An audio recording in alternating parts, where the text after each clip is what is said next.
Anche Rovigo oggi è scesa con i suoi artigiani a questa manifestazione. Si aspettava di trovare una piazza così piena e soprattutto cosa volete portare a casa questa sera per i vostri artigiani a Rovigo?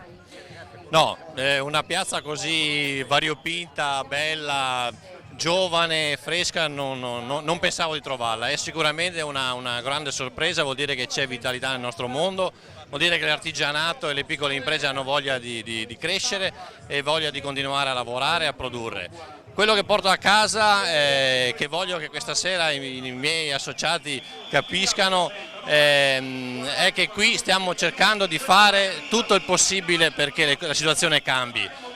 Abbiamo proprio da Rovigo un esempio fresco, abbiamo appena fatto il protocollo Polesine, che è una serie di iniziative per gli investimenti nelle aziende, ha avuto un successo meraviglioso, vuol dire che c'è la voglia da parte dei nostri artigiani, delle nostre imprese di continuare a crescere, a costruire, a promuovere nuovi macchinari e a investire nei propri dipendenti e con nuove assunzioni.